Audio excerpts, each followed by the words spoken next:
Hello! I was wondering if I might trouble you for a cup of strong black coffee, and in the process engage you with an anecdote of no small amusement.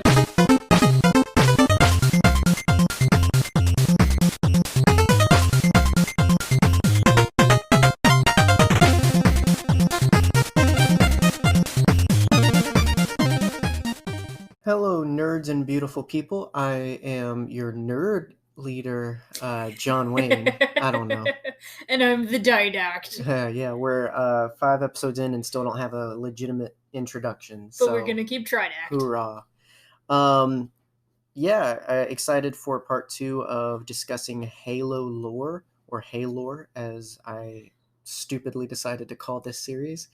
Apparently. Nobody, like I said, rioted in the streets because of last week's, so hopefully that no news is good news. So I know that it was very narrative driven, very tech sci-fi heavy and everything, and this episode's not too dissimilar, so hopefully you're liking that. Overall the listens were flattering in terms of that. It's such a different thing, and it's not Star Wars, and we're so known for that I am surprised anytime people decide that that's worth listening to as well. Before we get into the episode, your ears might have noticed and been tickled by a slightly new way of formatting the episodes. Essentially, we've heard from some, and we understand that, while we are sit-in listeners, when it comes to our podcast consumption, not everyone is, and so for something as long as our episodes, to be able to get it done in a small routine or in a drive to work or whatever, unless your drive to work is an hour long, it doesn't really fill that out. Yeah. So we've been kind of splitting purposefully, instead of just doing ads sort of midsection or just whenever. We're purposely doing it about every 20 minutes, to the point that, when you hear an ad, okay, I'm in the first 20, that's down. I know where to go for the next one when I come back. Yeah. Hopefully that works. We're trying. We have tried, and we have shortened our content. It used to be a lot longer and more ridiculous, but it seems like an hour is a sweet spot for what we do. And overall, it seems like that works for everyone. But this is another way to make it more accessible to anyone else that doesn't eat an entire dinner in one sitting, maybe. But, feedback's always good. If you're on the side that the 20 minutes is your way of listening and that works, let us know. If it's horrible, let us know. Like I said, we can't, I don't know how we would... I can't imagine us doing 20-minute episodes. Honestly, no. We right. talk way too much. Yeah, which is part of the vibe of the episode. So it's kind of hard to escape what is naturally our content. So, but we're always trying to make it better and more accessible for everyone. So we will always try to be as accommodating as we can while doing what we do, basically. So, but yeah, I'm excited. Some of today's episode, if you know a little bit of Halo, is going to sound a little bit more familiar maybe and everything. So if you didn't check out last week's, shame on you, go do that. But essentially, rather than just talk about the games, which I feel is very known, I wanted to cover stories that were a little more unknown, and going chronologically in the story of Halo is the best way to do that, because there's so much that happens historically. There's so much that happens in universe before you ever wake up in the cryo chamber as Master Chief for the first time, and so that's kind of what I wanted to highlight and talk about. And by the looks of it, next week we'll actually start talking about some of the game story and lore and everything, which is exciting. I didn't expect it to take so long, but obviously the style of the episode's different, and that all just came from research and writing and putting it together. And what plopped out was what I thought was the best method of delivering this episode and everything. It just meant that it moved maybe a little slower. Everybody, you can say if you don't like it. That's more than welcome. NerdyVerse is not just Star Wars. So, that's what's so nice when people listen to it. But we recognize a lot of people just like Star Wars and like us for Star Wars. And that's okay. Yeah. If Halo's not your thing, that's not your thing. But, my hope would always be in nerding out about this universe that I like. Maybe, even if you never play the games, you might have an appreciation for the story it's trying to tell. Yeah. Least I can hope for. So I will try and stay as concise and on topic, and I will try and sound as enthused as possible. I am post head wound. Yeah, that happened today. You have sutures in your head. Yeah. So, but it makes it sound so horrible. Why are you recording right now? It's not nearly that bad. I just have I have a good headache. You do. And so, but I'm gonna have an awesome scar, and it's in the same place that Boba's helmet is dented. So I feel pretty good about that. And you didn't even have to shoot Cad Bane for it.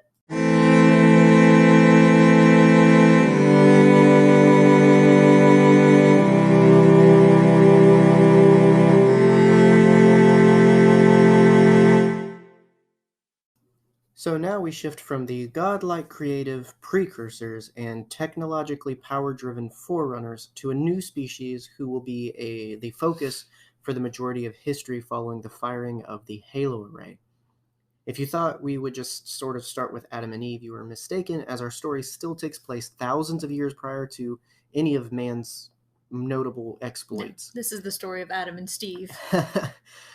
We begin primarily around 2200 years before the events of the first Halo game.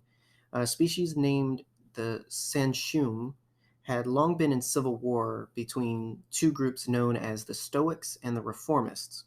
You could look up an image, but for the sake of your imagination, picture E.T. with his neck extended and body closer to the size of a regular human being. And I'm sure whatever you're imagining is close enough.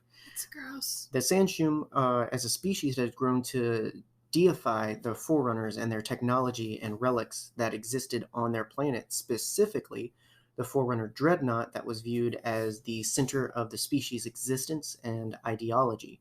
It was the only proof that there was a species that had collected and placed them on this world, created them, in a way, can be inferred.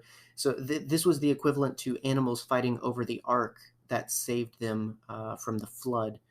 The Stoics believed that, the Forerunners, Noah, wouldn't want them messing with the boat and to just leave it and live happy lives. But the Reformists believed that Noah would want them to use the Ark to find other Arks and other Noahs even. And this was a war that began between these two groups that lasted about 100 years before the Reformists were finally able to flee the planet in the Dreadnought. And at some point down the line, the ship became known as High Charity and was the mobile home base of the Sanshum. Ooh, a visual aid. A visual aid for you. Not for you, the listeners. Okay, so it's a man in a chair. He's wearing a crown and a red dress. Yeah, we'll explain, him a little bit more later, but that's essentially what they look like. But again, he looks just as gross as I would have imagined. Yeah, they're not attractive. Yeah, I mean, very old school, alien inspired for sure. The first species the newly freed Sanshum would assimilate were the Huragok. This was largely uneventful because you kind of just have to talk the Huragok into it, essentially. Mm-hmm. But it was still significant, as the Huragok were one of the oldest species and possibly the last remaining to have actual contact with living Forerunners. Huh. Think of Huragok as biological floating snake squid monitors. Delightful, love it. That was essentially their basic function, whereas you had monitors like the Didact turned his human friend into, who were like just caretakers. They were AI nannies for Forerunner stuff. Huragoks were essentially the same without all the personality and were biological. Aww, that's adorable. They took care of and repaired technology and were good boys with fun gas and floating related names like Lighter Than Some, Drifts Randomly, Requires Adjustment, and Sometimes Sinks. Tag yourself, that requires adjustment. I'm sometimes sinks. The Huruguk were very useful to the Sanshum in their pursuit of answers and understanding about the Foreigners because they knew the technology. Huruguks were simple and loved technology and taking care of it. And so again, with the promise of, hey, we can give you more technology to take care of and, teach us about, the Huruguks were innocent. They were like, sure, yeah, let's do that. They look like such good boys. They are. Don't shoot them in the games, please. Please don't. You can do that. So. Why would you do that? Well, you don't know. That's the horrors of it. They don't explain that until well into well, technically they're always around, but they're predominantly featured in Halo 3 ODST. Mm-hmm. And there's actually achievements. It's good achievement, bad achievement, very Undertale style. I've killed everybody, didn't kill any of them. But yeah, it's like a centerpiece of the story is that you slowly discover these aren't like any other Covenant members. Although we're not calling it the Covenant yet, but essentially the Sanshum just picked these guys up off the side of the road because they were useful. They found them in the garden. They picked them up with a trowel and just sort of whoosh. Yep. So fast forward to 936 years before the Halo games. We're moving along. We're getting closer. Here we are. The Sanshum meet the Sangheili. The Sangheili are probably the most well-known face of the Covenant and well-known enemy of the video games. And to humans, they're called elites and eventually the backbone of the Covenant army. But how did they get there? Well, the Sangheili had their fair share of forerunner structures and tech, but they long believed that their gods would want them to not mess with it. So, see, we're getting back into, do we mess with the gods? Do we not mess with the gods? Mm-hmm. The Sangheili were people of combat and honor, not too dissimilar to Mandalorians, if you want to have something to relate them to. But imagine 7-foot-tall, armor-clad dinosaur men with predator mandibles, and you have a Sangheili warrior. Very cool. The Sanshum approached them to learn from and use their Forerunner ruins. See, these are the Sanshum that escaped and are like, no, the gods would want us to use these things. But it explained how the Covenant had the technology that they had when we meet them in the games, is they got it all from reverse engineering Forerunner technology. Mm-hmm. The Sangheili, though, resisted and thus began an 86-year war between the two, with a stalemate reached eventually, although the Sangheili were forced to use Forerunner technology to even make it that long into the war, thus kind of corrupting their morals a little bit. But nonetheless, that's never happened in war before. Right. So the two were able to form a covenant of peace. And the Sanshum promised to discover the secret of the gods, and the Sangheili promised to protect the Sanshum. They were the sword, and the Sanshum were the head, essentially. And there you go. You have the covenant as it existed then, at least. There we go. Oh, I know what that is. Yes. So from here, the covenant would begin to look more like what we would know in the video games because they basically went on a recruiting spree over the next few hundred years. Apparently. So 784 years before the game's lore picks up, the Legolo are discovered. Not Lego, Legolo. Dang it, I was about to make that joke. How dare you? They are a species of worm that eat anything. Excuse me, sir. I believe that they are feline, actually. No, and despite what Newgrounds Flash animations would have you think, no, they are not a kitty cat. They do not dance. Cat. I'm a kitty cat. Dance. Yeah, so Legolo are worms who literally eat anything, including Forerunner technology. Delicious. They're like goats, man. They just eat to take care of themselves. All they have to do is eat, and so that's all they do. Well, when you're working with a dude named Scungili, like, you gotta eat something. Named what? The Sangheili. That's the only joke I wanted to make, but I didn't know if you'd ever heard of it. No. Have you never heard of Scungili before? No. Okay, is that a food? Scungili is an Italian food that is figured. Basically squid and onion. Oh, okay. It's delicious. Yeah, they aren't squids or onions. Scungili. But I see what you're going for. So, they found out that these creatures had eaten the technology that existed on this planet, and so the Covenant were basically just like, hey, well, now we got to kill them. You can almost liken this to the Christian Crusades of, just sweeping and taking over and, collecting treasures and subduing lands and people to your belief system and everything like that. But the Covenant, which is just ET and Predator for now, attempted to eradicate them for their heresy, realizing that they had eaten Forerunner technology, but they soon realized that there were secrets to these worms. They were actually a hive mind and could join together for greater power. And when they were assimilated, they were like one giant warrior. Just multiply this by the thousands, and it's not as easy as just stomping around or, just burning it down. If anything, they realized that, they could be useful. The humans largely only encountered them when they were in their combined forms, when they were clad in thick, unpenetrable armor and equipped with massive weapons, and they came to be known as hunters to the humans. And doing a little dance. I do have to admit, so the worms themselves are called Letgolo. When they're combined, they're Malekgolo.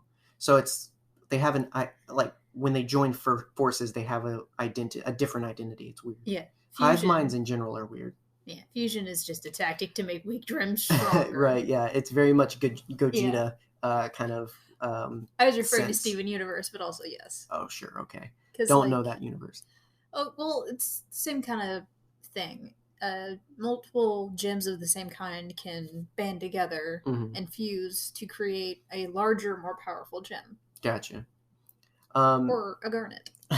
There you go. So now, moving on, the Yaname are discovered. Oh, I love Yaname. They're like 5 foot tall beetles, but still very dangerous and slightly helpful. They also like technology. They're not as good. You just described me. They're not as good as the Hergok at repairs, but they try. They do good enough, I guess. Humans just call them drones, though. There's not much special to them or how they were assimilated, essentially. Much of this basically turns out, hey, we're going to kill them. Wait, they're useful. Let's convert them instead. That's how most of all of this stuff goes. They got a dump truck, though. Look at that. Well, the representation you're seeing is not accurate. They're not that huge. I don't know. Again, they're about 5 foot. In Halo, 5 foot is very small. Because Sangheili are about 8 foot and Spartans are about 7 foot. Jeez Louise. So yeah, 5 foot is baby. I would be crushed underfoot. Babe, Grunts are 4.5 foot tall. Dad, I hate to tell you, but dude. Like standing Master Chief next to things gives you a bad expectation of height. Like I said, I would be crushed underfoot almost immediately. Right. So next converts to the Covenant faith are the Kigyar, which I have to say is personally my second favorite species. I don't really know why. They're just really cool. Just look neat. They're so the Kigyar and their subspecies, I should say, because that's important to me, not anybody else.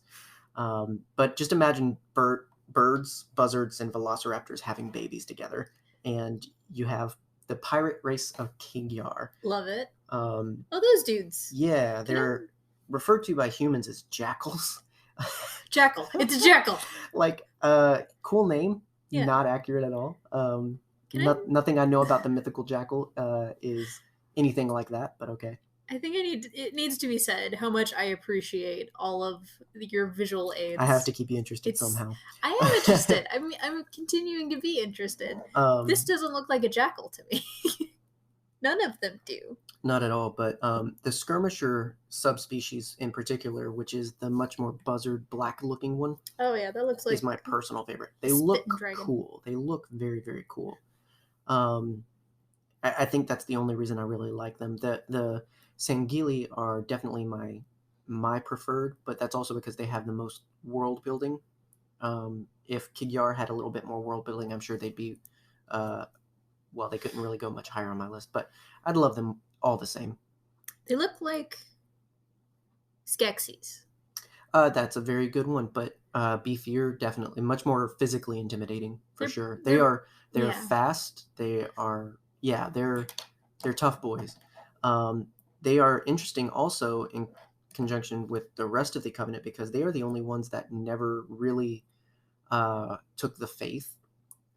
They were largely subdued with the promise of money.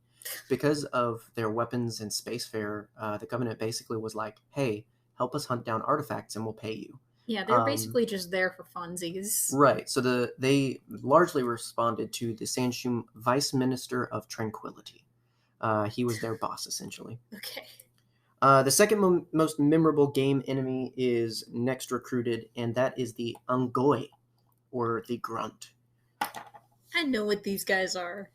They joined the Covenant pretty willingly because they are stupid. Really? Yeah, these nipple-loving cannon fodder enemies are, as I said, known as grunts, but they are so freaking hilarious. You're gonna have to explain that. They don't just have like proclivities. No, they are immediately born and latched onto what we would call bottles. Like they're not actual nipples, but like they revere the nipple, and those who you are nipple mates with is significant. It's like it's weird. It's this thing. Incredibly weird. Well, Legolo even actually have pairs. They're like birds in that they find a sibling almost. It's not romantic. It's like platonic, but in the same way that birds, certain ones at least, are very monogamous. Hunters are the same way. They are mates. Mm-hmm. So there is interesting lore built into all of these creatures for sure. Finally, the last. Wow, that was very country. That was very country. Hey there. The last and most recent addition to the Covenant is made, the Jirahalani. Can you pronounce that one more time? Jirahalani. Jirahalani. Or you can just call them what the humans call them, brutes. Oh. The humans' name for them is actually pretty accurate. They are the simplest and most primitive of the Covenant ranks, but arguably the most powerful and dangerous, and actually sometimes the most zealous. It goes to show that a lack of intelligence can go a long way with religiosity. I mean, you're not wrong. There's a ghost song about that. So for these guys, just imagine Sasquatches, essentially. If you thought Sankhili were tall at about 8 foot, these dudes are generally rocking about 9 foot. These guys are huge. Only up 2 foot. This was good for the Sanshum in that they were so simple and manipulatable, because over time the Sanshum and the Sangili still had a bit of tension, because you have the Sangili who still retained a sense of honor, and they only thought using the technology for the sake of the Great Journey, which is the religion that the prophets, the Sanshum, led. It was this idea of what happened to our gods is they ascended. They went on the Great Journey, and we're seeking to do the same. Mm-hmm. They went to the Grey Havens. Right. But the Sanshum are very self-serving in that, whereas the Sankili are very much like, we only use the gods' technology so much as it takes to meet the gods. Like, they justify it, but they still hold a sense of honor to it. And that just annoys the crap out of the Sanshum, because they're very much of, no, break it down, learn from it, turn it into a weapon, turn it into something useful. Mm-hmm. Or if you're a worm, eat it. Yeah. The Sanshum are very exploitative. So to have the brutes come in late in the game who are just whatever the boss says. We don't really understand this Great Journey. We don't really understand these big church words. But yeah, I mean, if you take care of us, give us power, give us weapons, we'll do it. Ooh, that's relevant. Oh, well, a lot of it's a interesting commentary overall in terms of the spread of religion and whatnot. I mean, again, I likened it to the Crusades, but it's not too dissimilar. You get these literally there's a rank of Sankili called the Zealots. Their whole thing is Forerunner. Like, you don't mess with it. So it's this idea of, if you show up, your troops show up, you find an artifact, you do not touch it. You call the Zealots. The Zealots are the ones who scour the technology. They study this, believe it, bleed it. That their names are evidence of it. They are Zealots. And so they're like, the idea of this religion runs deep, and the Covenant is willing to go to great lengths for their religion. So, but thus we have our Covenant. The Sanshum prophets were the head. The Sankili and Jirahalani are the right and left hand. The Kigyar and Ungoy are the feet, and somewhere in the mix is the Let Go Low and Yummi. And the Huraguk are like the reading glasses that are sometimes used but generally not liked. They sit on top of your head and they just sort of, chill. Hello, fellow humans, supposedly. I want to tell you today about my friend, Anchor. Anchor is a one-stop shop for recording, hosting, and distributing your podcast. Whatever podcast you would like. Maybe a podcast about, I don't know, how many teeth you have. Best of all, it's 100% free and ridiculously easy to use. And now, Anchor can match you with great sponsors who want to advertise on your weird teeth podcast. Maybe an advertisement for a dentist or some kind of toothpaste company. That means that you can get paid to podcast right away. And in fact, that's what I'm doing by reading this very ad. We use Anchor every week, sometimes daily, to record our lovely, non-tooth flavored podcast. And we want you to use it as well. Can't wait to hear your podcast. Now we can talk about humans, finally, for just a little bit. So human history is largely unchanged, while in the far reaches of the galaxy, the Covenant is being born. But at some point, things deviate as humans become spacefaring colonists. As with most sci-fi, history is the same to the point where instead of just going and visiting the moon every few years, we legitimately terraform and discover new worlds to inhabit. Due to lack of resources, due to overpopulation, all of that pushes us out into space. Earth is still Earth, but we have extended. We've grown beyond it. Yeah, honestly, the people who get to leave Earth are the luckiest. Get to go hang out with Chris Haddonfield. I wouldn't say that. Wait, no, Haddonfield. Sorry. Yeah, Haddonfield. Earth Halloween. Fared the best in terms of humanity's war with the Covenant, but we'll get there. So humanity's establishing worlds and colonies throughout the galaxy. Military might was comparable to Starship Troopers in terms of military technology and propaganda. Doing my part. I'm doing my part. Only good bug's a dead bug. I mean, there are a lot of back and forth inspirations between both. Like the ODST are legit like Starship Troopers. Like personality, everything is built off of that. That's why in ODST, most of the time you're fighting drones. You're fighting bugs because that's the joke. But anyway, I mean, it's not a direct ripoff. It's very well done, and I love me some ODST boys. But by the year 2449, we're well away from that, thank goodness, although 2020 is pretty bad in its of itself. I think it's better than what we're about to see fictional humanity dealing with. I don't know, man. It's only September. Right. A boiling point has been reached with civilians and separatists who demand change and independence from the United Earth Government and the United Nations Space Command, which I'll just refer to as the UNSC from here on out.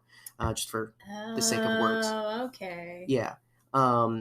This is the usual futuristic sci-fi conflict where humanity grows beyond Earth, and yet Earth government dictates everything outside of Earth. It's the same thing of, the guy in the city trying to dictate what the guy in the farm does. You don't really operate the same way. So I understand you setting some laws, but by and large, my life is very different from yours. So I feel like I should have a little bit of independence. But that's unacceptable to the guy in the city because, well, he needs a job.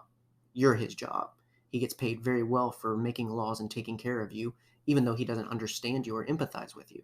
Yeah. So why would he give you independence? He'd be out of the job. I think you just boiled down 1776 to its barest degree. I mean, it's constantly a push for power in terms of, hey, we don't think we need you dictating us. We're all human, and to a point, again, we should have overarching law, but we're out here, millions of miles away. Why should you decide what we should do because of new laws on Earth? Like, it really doesn't make sense. But it's the basis of many sci-fi stories, many Gundam wars are started on this. It's this just idea. Yeah. Space noids, space people have have their right to rights, essentially. And as we all know, you should avoid the Noid. Avoid the Noid. So this leads to the formation of the insurrectionists, and the largest conflict in human history at that point. This is all human-on-human war, but what does get born out of this, essentially, is the response that comes in 2511. So again, some future. Mm-hmm. The UNSC has gotten tired of the drawn-out war and losses and seeks to make a swift end, which comes by the way of the Spartan II program.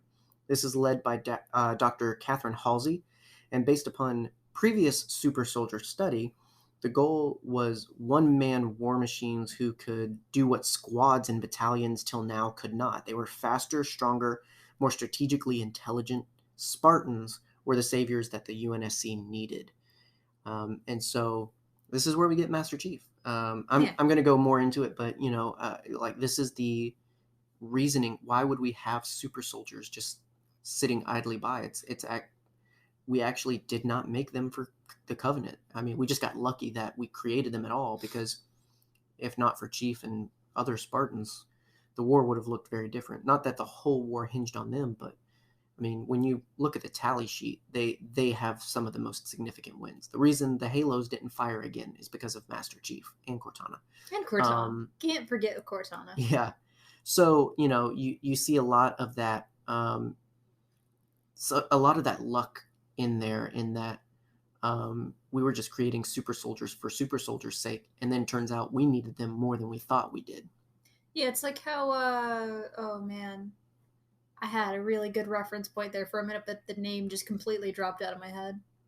It's like how a dude was just like screwing around with mold in a petri dish, and all of a sudden we got penicillin. Right.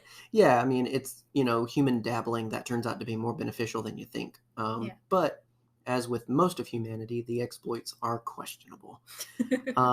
This was not just train harder and get more high-tech suits kind of super soldiers. This is not G.I. Joe Rise of Cobra, put on a suit and you're awesome. These were universal soldier levels of unethical experimentation, which is a Jean-Claude Van Damme movie, if you don't know, and it's amazing, and you should watch it. Only made 20 minutes into the movie. You should definitely watch it. But at least Universal Soldier films, they used dead soldiers. They resuscitated dead soldiers for this, which is still unethical because you told these people's families they were dead. But Dr. Halsey opted rather to use 75 6-year-old children's who were genetically more likely to survive experimentation. This was purely based on studying, based on human medical records. Like they studied medical records to find the best candidates.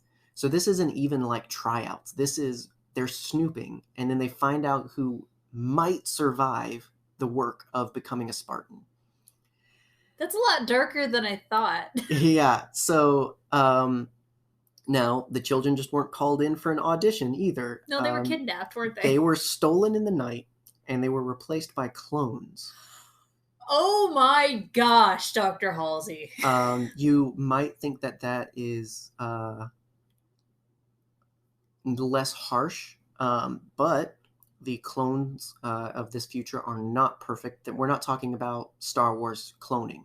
Yeah. These clones at best made it a few years, at worst made it a few months. They were flash clones. They were not meant to live lives. Yeah, it was just enough for them to have a kid for a little bit, and then... Why are you telling me these things?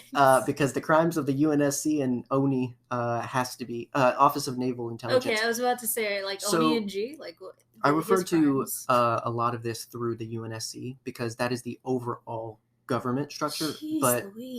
ONI is the real dirty devils. They're the ones that pushed for a lot of this. They knew more about this than the UNSC did. In the UNSC, they basically just knew these guys, man, they went through it and they survived, and now they're walking tanks. ONI literally knows. They funded what Dr. Halsey was doing. Jeez. Dr. Halsey is the extreme case of someone who believes in and loves science, loves patriotism, and uses the justification of the greater good for what she does. It's Now, Ooh. and one of my favorite bits of storytelling throughout is we get to spend a lot of time in the books with Dr. Halsey, her guilt, and also the Spartans' guilt. As she should be. It doesn't leave this stone unturned, trust me. And that's the complexity that we don't get in that. You know, we can just look and idolize and deify Spartans and Chief and all of this because they look cool, they are cool, and it makes for good gameplay. But in the story, you start to realize these are actually legitimately tragic characters. Mhm. But let me tell you all the ways that they're so tragic. No. Let me hydrate so my tears will not dehydrate. There you go. So the kids, this didn't take place on Earth, but rather an Earth-like planet called Reach. And this is where the Spartan program took place. For the next 8 years, the children were subjected to training equivalent to that of what we would think of like Navy SEALs and Marine Corps candidates. I'm not going to put a number to it, but there is a high percentage of washout in those programs for career military individuals. These are 6-year-old children experiencing this, by the way. So it's tough. It's kind of like the Witcher program. The program. I'd like to sign up for the Witcher program. My name is Geralt of Rivia. Yes, there's something significant. Well, I mean, in storytelling in general, children having their childhood taken away and replaced with maturity and purpose is a form of, I mean, it's an expression of what literally happens when formative years are disrupted. You know, there are very important things that need to happen in a child's life for them to have a healthy life. Yeah. Losing that, I'm not saying anyone is ever completely irredeemable. I mean, I think that that's a very complex conversation. Mm-hmm. But what does happen to you at a young age does kind of set your path. And that's what a lot of this is kind of narratively doing, is it's showing the horrors of what can happen to youth that makes them who they are. And we can look at that and be like, oh, good for you, so proud of you, so glad to have you on the team, when in reality what got them there is very muddy and very complex and very tragic. You never know how people get to where they are. In these cases, again, one of the greatest video game characters of all time is actually very broken, tragic, and lacked an entire childhood. I agree. Geralt is one of the greatest. I can't comment too much. I've only seen the show, but Henry Cavill, 10 points. So this was brutal, borderline torturous training and meant to break and reshape the children into soldiers by the age of 14.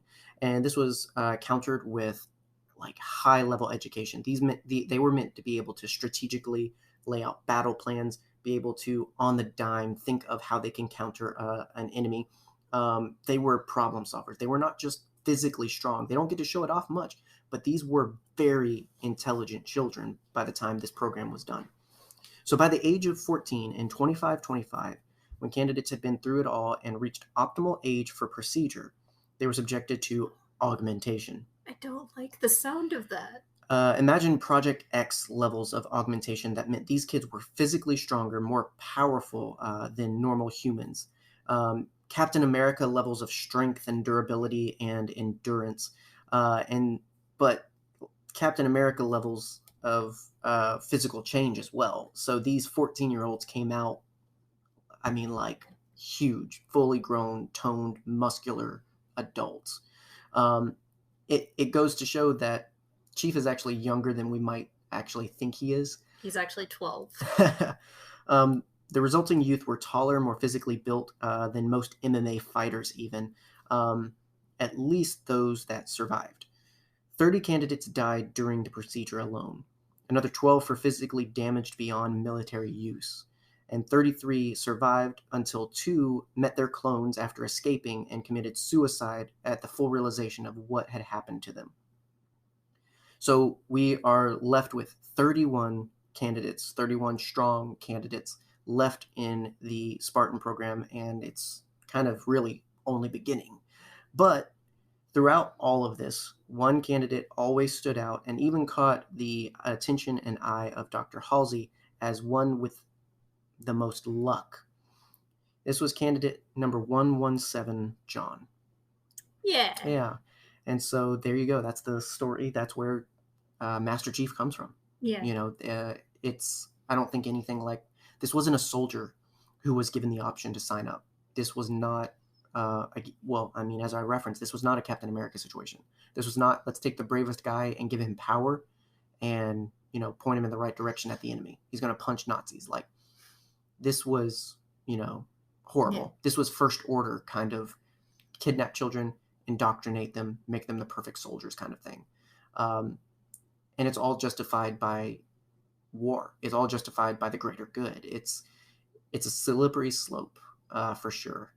And if you look into military history, if you look at things that happened during the Cold War, during our war with Vietnam, even any war is used to justify very questionable experimentation on our own people without consent. There's so much that goes on. So this sort of thing, 225 years in the future, not hard to believe, actually. No. But still horrible. Nonetheless, I mean, we do get an iconic character out of it, but it's interesting to me how many people don't know where we get Master Chief from. They think, I guess, he's just born like that. But there is a human, despite him not taking off his helmet and despite him not having the personality, at least that some would see, he is human under there. And I think that that's largely forgotten, not just by the Covenant who call them demons, but by humans themselves who just think that, throw a Spartan at it, it'll be okay. These are people. And sacrifice in general is significant, and I don't like to put those on scales. Yeah. But the sacrifice of the fictional, I know I'm talking all big and mighty about fictional characters, but in this story, the sacrifice of these, candidates and what they gave up just to be soldiers.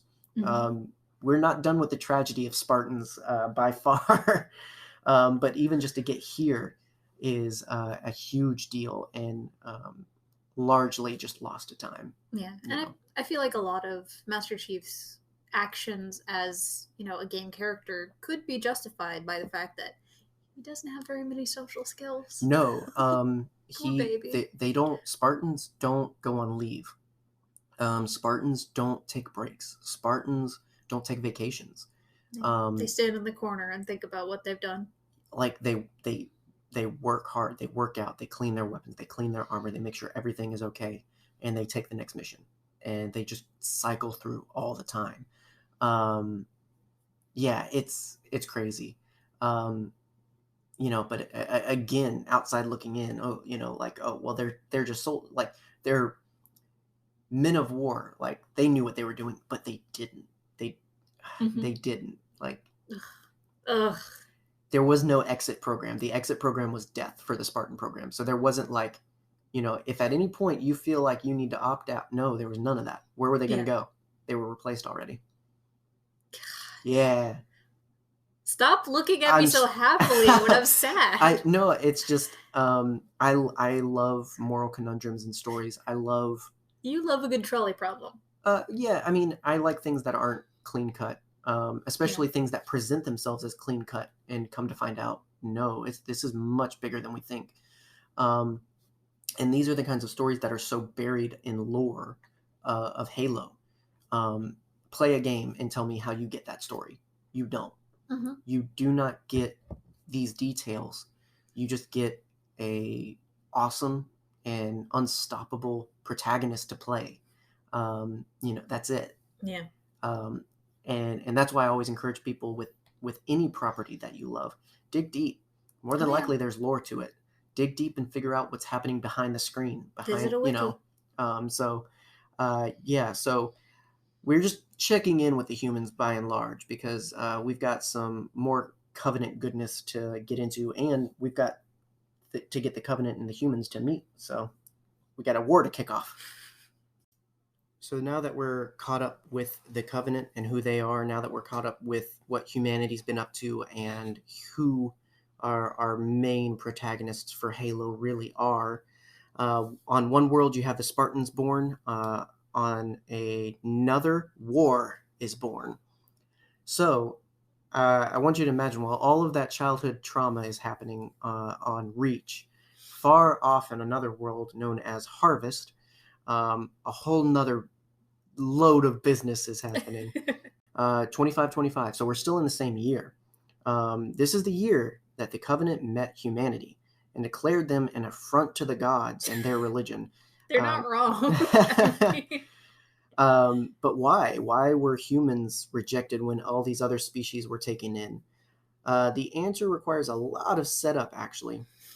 At some point early in the year of 2525, around February, a jackal pirate expedition in the area led to the species attacking a human vessel because they have a device on every Covenant ship called a luminary.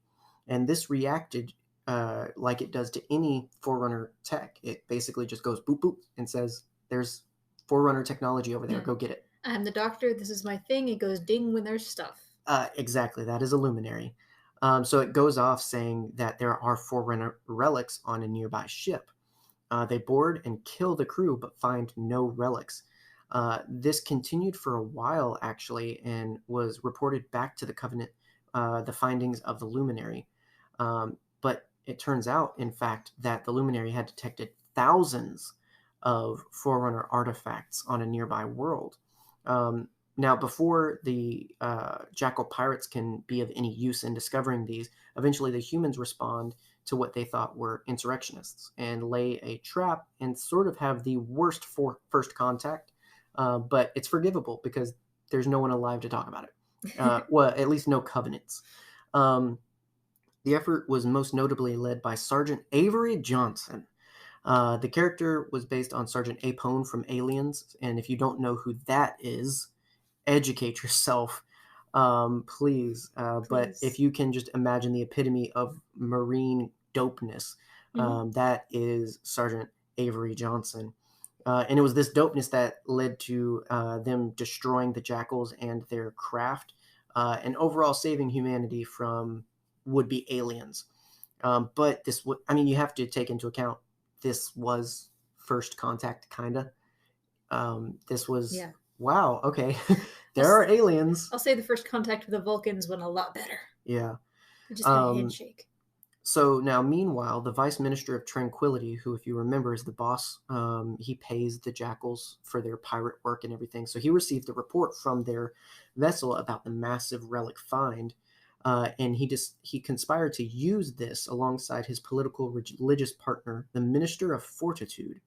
They would use this information to gain power and become the new hierarchs of the Covenant, basically showing that if they can discover this, what else could they do? They, vote these guys in.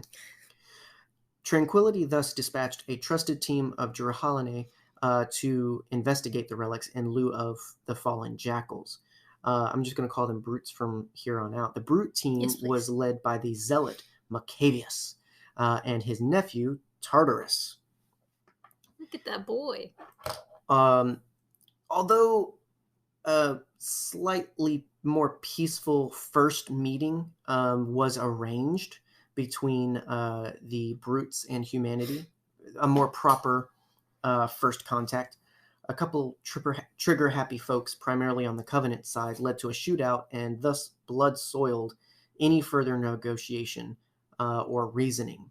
I'd call that aggressive negotiations. Yeah, so, I mean, it's literally the most unfortunate things. Tensions are high, and somebody's gun goes off. And it's just one of those stupid situations of, like, okay, now we're at war. Like I said, I do appreciate these visual aids. You know what he reminds me of? Yeah. Dylan! Yeah. Pushing too many pencils. So it was after this development that back on High Charity, the Ministers of Fortitude and Tranquility decided to consult the Oracle. It was the Oracle of the ancient dreadnought that was once the ship that saved them and had become like the center of High Charity at this point.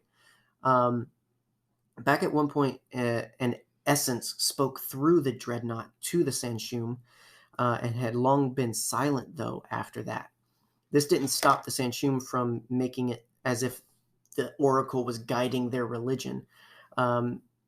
They basically claimed to consult the Oracle on Covenant matters, but really the trio of hierarchs would just meet together and talk about it and decide what they wanted to do, but say that the Oracle wanted them to do it. Huh. Yeah, again, you can trace some religiosity in there however you please. Yeah.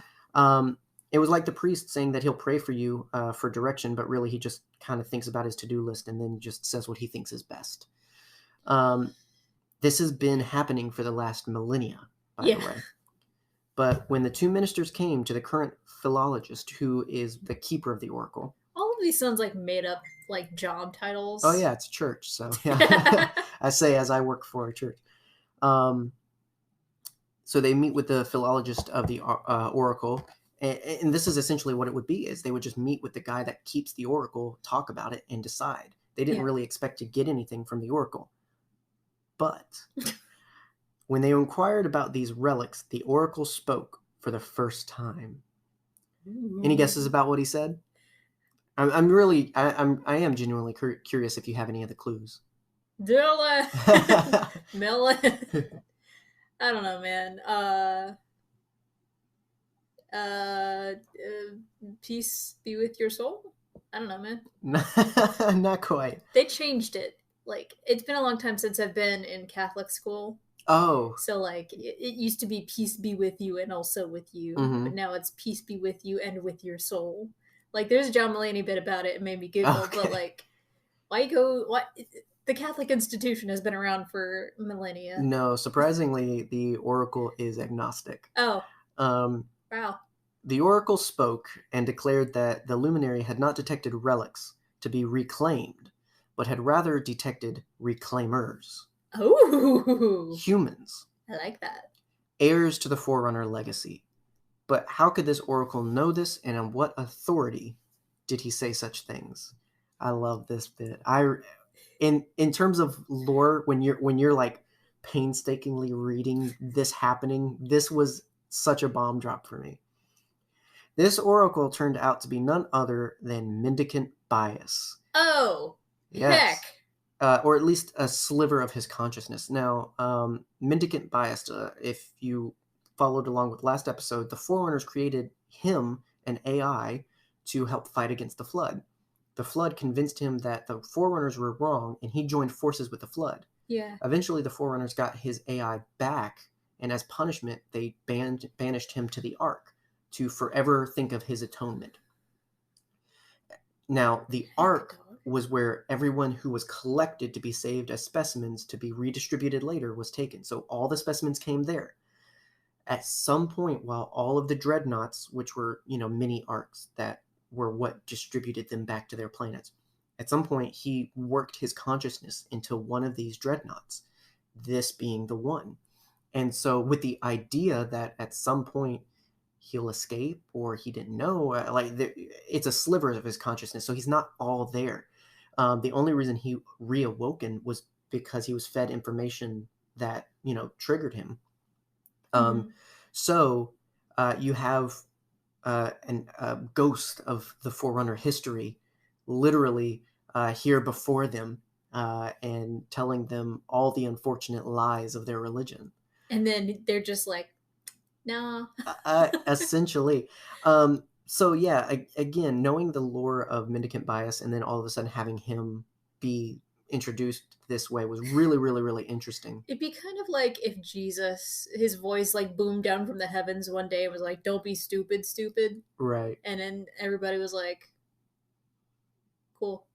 And then went on about their business. Yeah. So now think of the possibilities, though, if they really understood way back when who this Oracle was. Mm-hmm. Like, they could have had the truth all along because they had the truth all along. Oh, the irony. But now, 2,000 years into their history, they're presented with the truth, and how do you think they react? Very humanly, actually. Not well.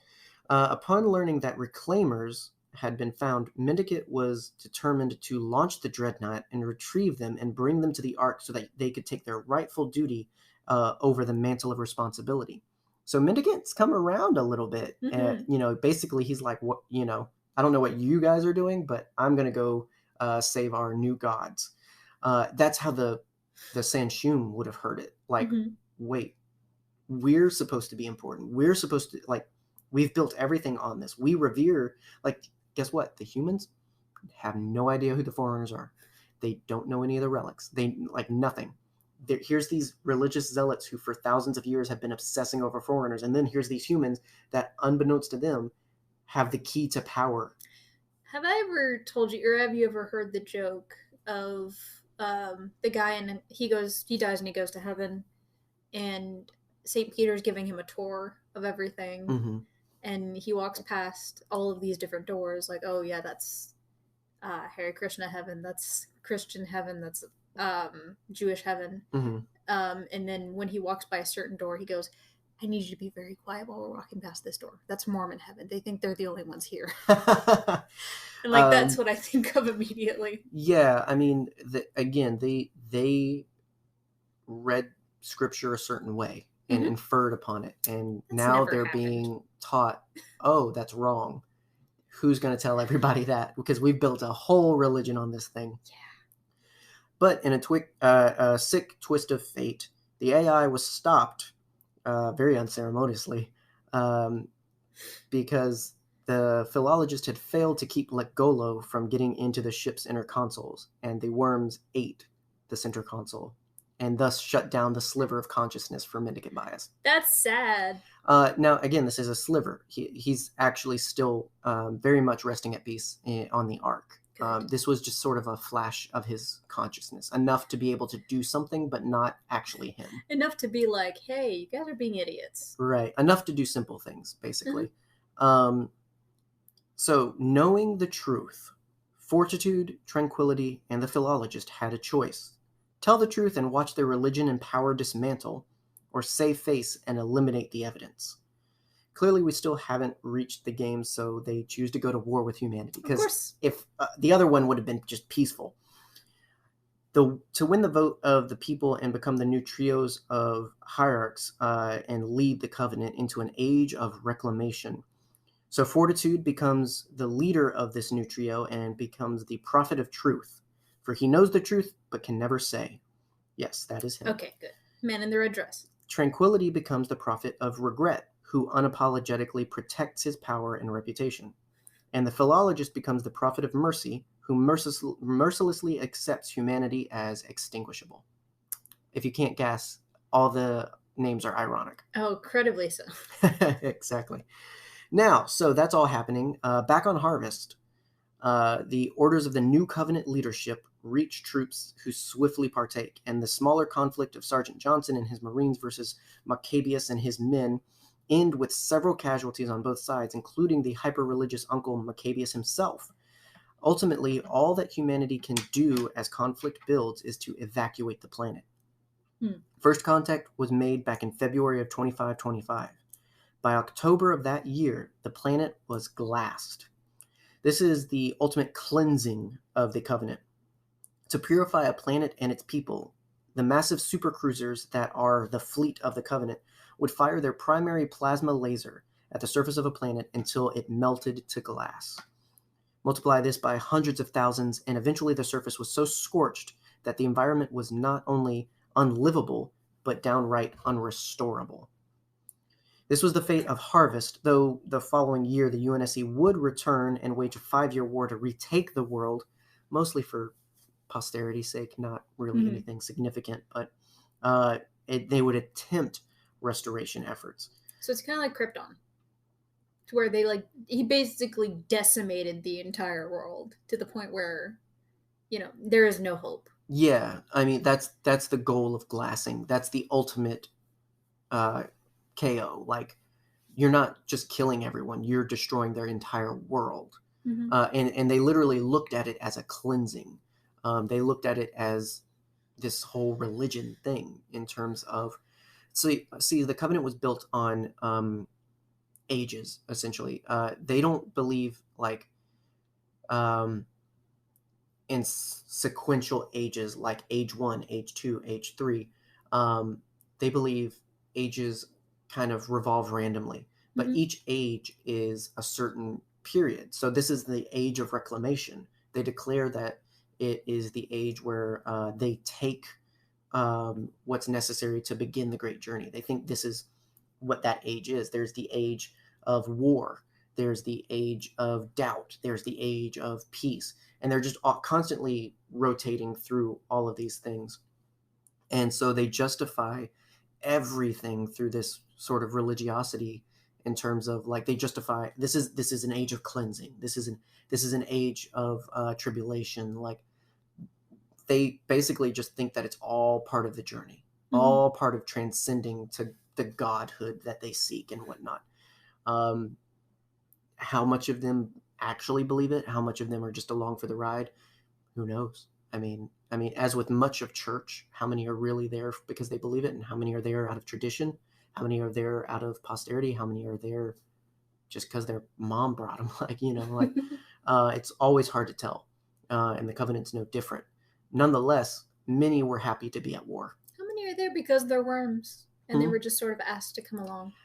Yeah, I do wonder of which, like the hunters and the drones in particular. I'm like, they really don't get. They don't really believe they're this. They're just having a good time, honestly. Like, I get to eat food and also just sort of showed people. Right. That sounds great. So, but this is how the Human Covenant War begins. This is how the war that we are partaking in throughout the entirety of the first 3 games. This is how it begins in the year 2525 and would last 27 years until Human Covenant, Forerunner, and Precursor would all culminate fatefully. And so we've got still obviously a little bit of ways to go there, but yeah, that's the beginnings of war. So now we're set up very much towards what we start to experience in the game. So like next week, plan to talk about some of the lead up, a little bit more about the Spartans leading up to the Fall of Reach, which is a playable game. Chronologically, it's one of the earlier games. Technically, Halo Wars takes place prior, and you actually have the work in the beginning of the game of terraforming Harvest. So that's during that period where they go back and they're trying to figure out, is there any way to save a planet when it's been glassed? Because this would happen a lot. And part of the reason for the expanse of humanity in Halo lore is because there's so many millions of casualties. We had to explain how there were any left. Yeah. And that's basically just because we lived on so many planets by this point. But we lost many of them and many people. Ridiculous. Like, again, this is not like any other war where you're just losing troops. Like, these are home worlds. These are civilians. There's no, we're going to go fight overseas. No, the whole planet is the battleground. Like, everyone is involved when the Covenant show up. It's crazy. And the game Halo Reach actually shows a good bit of that, because you get to travel all over the planet and see different areas. Yeah. So it's really interesting. You don't encounter many civilians in Halo, do you? Not in the first game, not too much in the third game, but in Halo 2, you do, because you're spending a lot of time on Earth. Halo ODST is exclusively on Earth. You're in the city of New Mombasa. So you are there. You see a little bit of the devastation, but you do see more civilians. Again, Halo Reach, you battle through a city where you see people fleeing and whatnot. Like, you see a little bit of the turmoil of the war. I mean, for the first couple of games, I get it from like a technical standpoint, because a lot of the times you don't want to, have to program in excess characters. It's like how they show in old Nintendo games that a crowd is moving by little movements here and there. Like, I get it. But like, yeah, well, and usually, and that, I mean, again, that's the whole reason we're talking about the lore, is because the games are so self-contained. They're so focused. They're either focused on who you're playing or who you're fighting against. They're not really dealing with the rest of it. So, it's sort of a passing thing whenever civilians are ever around or involved or anything like that. But, I mean, definitely no doubt that we're talking planetary scale in terms of battle, which from a narrative point is just insane. This is, I like a story that goes beyond. It's not just the troops fighting. It affects people, because every war does. Yeah. We Americans are very privileged and blessed in that we have not had too much war on our grounds. Yeah. We have not been negatively affected by invading troops and whatnot, unlike other countries who to this day are almost in some ways irreversibly affected by it. Yeah. Imagine that everywhere. That's what it's like during this kind of fictional alien war. And it's all built because Church of Alien Jesus doesn't want to give up their power. It's all in an effort to eradicate humanity and any evidence that, sorry guys, our church is wrong. It's so crazy when you understand why the war freaking starts. Because again, you jump in the first game, you don't get none. Yeah. You do not get any explanation until Halo 2, sort of, but mostly Halo 3. And even then, it's almost more like we didn't really believe the whole time. We just wanted to kill you humans. It's not really digging into, like, no, they legitimately chose to kill humanity. Like, this was a very conscious effort. This was a very selfish effort. This wasn't just a, haha, we're strong, we want to kill humans. Mm-hmm. There's room for interpretation in the games. There's not in the books. The lore, the real story is very clear on what's happening, why, and all of that, the consequences, everything. The games don't really get into that because, by and large, it's just not that interesting to that community. First-person shooter community, it's not that interesting to get that much story. You just need enough to play the game. Mm-hmm. I get it. Again, all the more reason why we're here, we're talking about it, and why hopefully more people will know a little bit more and maybe even like a little bit more of Halo because of it. Yeah.